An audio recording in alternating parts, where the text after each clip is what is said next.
क्या आप खर्राटे लेते हैं? क्या आप अपने पार्टनर के खर्राटे लेने से काफी परेशान हैं? तो जानिए कुछ योगासन और प्राणायाम उसे कम करने के लिए। ओम प्रणाम। तो आज हम जानते हैं कुछ योगासन और प्राणायाम खर्राटे के बारे में। तो चलिए सबसे पहले हम जानते हैं खर्राटे होते क्या हैं। अक्सर कुछ लोग जब नींद में होते हैं तो वो सांस लेते हैं, लेते हैं और उनकी उसमें से एक घरघराने की आवाज आती है। इन घरघराहट की आवाज को हम क्या कहते हैं? हिंदी में खर्राटे के नाम से जानते हैं और इंग्लिश में इसी को हम स्नोरिंग के नाम से जानते हैं। दरअसल जब वो बढ़ने लगती है, वो आवाज इतनी बढ़ने लगती है और हमारे आसपास के लोगों को परेशान करने लगती है, तो ये समस्या काफी चिंतित योग्य बन जाती है और उसे नींद नहीं आती है। जो बगल के आसपास के लोग होते हैं उन्हें तो पता नहीं चलता है कि खर्राटे ले रहे हैं, पर कभी कभी ऐसा होता है कि खर्राटे लेने वाले इंसान को भी पता लग जाती है। तो उससे निजात पाने के लिए या उसे कम करने के लिए कुछ योगासन और प्राणायाम बताएंगे। सबसे पहले जान लेते हैं कि खर्राटे उत्पन्न कैसे होते हैं। दरअसल होता क्या है, जो हमारे गले में लटकने वाला जो टिश्यू होता है, ऊतक होता है, वो उसे हम युगुला के ऊतक के नाम से जानते हैं। तो अक्सर होता क्या है, युगुला व तालू का आकार ज्यादा बढ़ने से हमारे नाक से जो गले में रास्ता जो खुलने वाला रास्ता होता है वो बंद हो जाता है और फिर युगुला जब हमारे हवा के संपर्क में आता है तो उसमें एक थरथराहट उत्पन्न होने लगती है। उस थरथराहट जो आवाज उत्पन्न होती है उसे ही हम खर्राटे के नाम से जानते हैं। तो चलिए इससे निजात पाने के लिए हम कुछ योगासन और प्राणायाम करते हैं। Let's go. सबसे पहले हम करेंगे भुजंग आसन। इस आसन के अभ्यास से आपका सीना और फेफड़े खुल जाते हैं। इससे शरीर में ऑक्सीजन का प्रभाव बढ़ता है और रक्त संचार होता है। इस क्रिया को आप 10 से 12 बार करें। अब यहीं पर से करेंगे धनुरासन। धनुरासन को करने से हमारे सीने की मांसपेशियों को काफ़ी राहत मिलती है। गहरी सांस लेने और छोड़ने के अलावा सांस को देर तक रोकने की क्षमता भी बढ़ती है और धनुरासन को करने से खर्राटे की समस्या से परेशान लोगों को काफ़ी राहत मिलती है। तो इस प्रक्रिया को आप अपने सामर्थ्य अनुसार 5 से 6 बार या 10 बार भी कर सकते हैं। इसे करने से आपको काफ़ी हद तक राहत मिलेगी।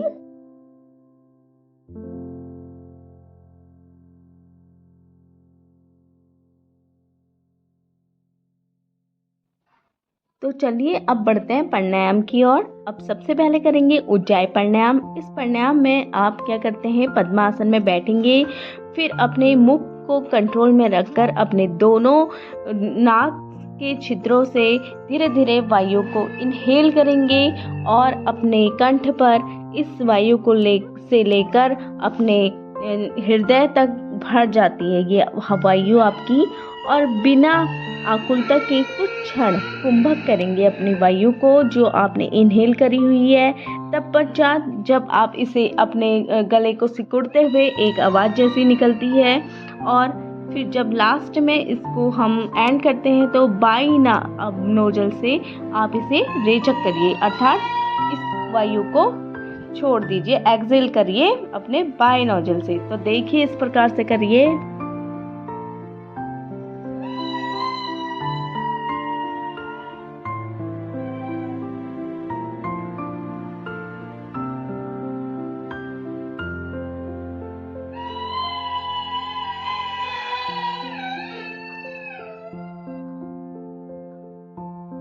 इस प्राणायाम के अभ्यास से हमारे गले और चेहरे की मांसपेशियां मजबूत होती है और यह प्राणायाम हमारे सोने के पैटर्न को भी काफ़ी हद तक सुधारता है और ये प्राणायाम हमारे दिमाग को शांत करता है, ठंडा रखता है।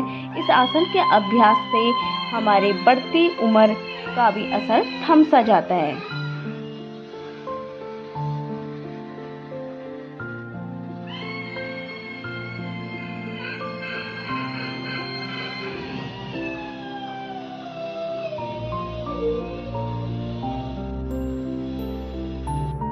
तो चलिए अब दूसरा प्राणायाम करेंगे हम भ्रामरी प्राणायाम।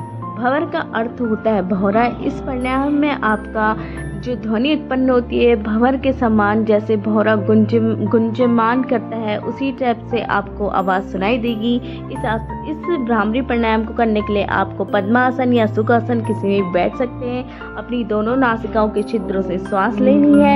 आपकी जो इंडेक्स फिंगर होगी माथे पे, आपकी जो मिडिल फिंगर है और रिंग फिंगर है वो आपकी आइज़ के ऊपर से रखी हुई होंगी, और जो आपकी लिटिल फिंगर है वो आपके नोज़ के नीचे से लगी रहेगी, और जो आपका थंब है वो आपके कानों का पर्दा बंद करते हुए इस टाइप की आकृति आपकी बनेगी। इसमें आप ओम का साउंड करते हुए इस प्राणायाम को करते हैं और आपको एक भंवर के समान गुंजन करते हुए आवाज़ सुनाई देगी, जिससे आपकी एकाग्रता बढ़ती है और अभ्यास करने से इसमें हमें गुस्से और तनाव से मुक्ति मिलती है। हमारे ब्लड प्रेशर में भी काफ़ी मदद मिलती है।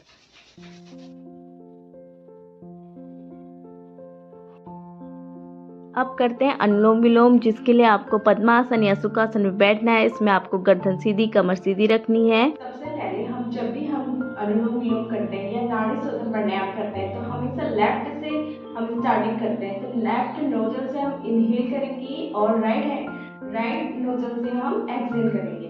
फिर राइट से लेंगे, लेफ्ट से छोड़ेंगे श्वास को इस तरीके से। और जब आपका लास्ट राउंड पूरा होता है तब भी आप लेफ्ट से ही इसको पर श्वास करेंगे।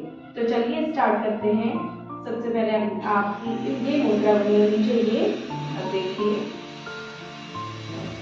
इस प्राणायाम का अभ्यास करने से आपके श्वसन तंत्र को साफ करने में काफ़ी मदद मिलती है। गले में जो भी इन्फेक्शन होता है उसका भी बहुत अच्छा उपचार होता है। इस प्राणायाम को करने से आप खर्राटे लेने में और स्लीप एपनिया की समस्या को भी ठीक होते हुए देखा गया है। तो आप इसे अपना पूरा ध्यान अपने आज्ञा चक्र पे और अपने श्वास पर ध्यान दें और इसका अभ्यास करें। अब करेंगे कपालभाति नाड़ी शोधन प्रक्रिया कहा जाता है इसे। इसके अभ्यास करने से साइनस की सफाई होती है। साथ में इसके अभ्यास से गहरी नींद लेने में काफ़ी मदद मिलती है और खर्राटे भी सही होते हैं। तो इसका अभ्यास आप इनहेल एक्सहेल करते हुए अपने आज्ञा चक्र पर ध्यान दें। ऊपर से हम ओम चैंटिंग करेंगे, जिसे आप एकदम शांत मन से करेंगे और पद्मासन या सुखासन पे बैठ सकते हैं। हाथों की ज्ञान मुद्रा रखकर इसे ओम चैंटिंग करके आप इसका अभ्यास करें। शरीर में सकारात्मक ऊर्जा का विकास होता है। इसके उच्चारण से हमें गहरी नींद आती है। हम ज़्यादा देर तक ध्यान केंद्रित कर पाते हैं। ओम से पैदा होने से जो कंपन आपके शरीर में उत्पन्न होता है वो आपके हर अणु को रिलैक्स फील करवाता है।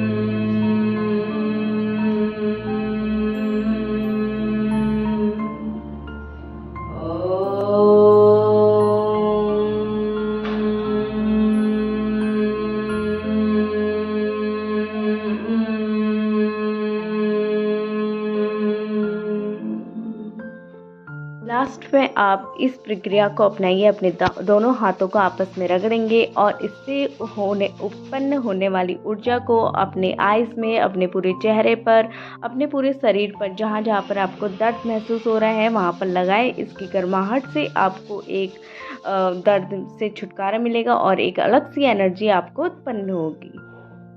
तो इस प्रकार से करें और थोड़ी देर तक शांत बैठे रहें।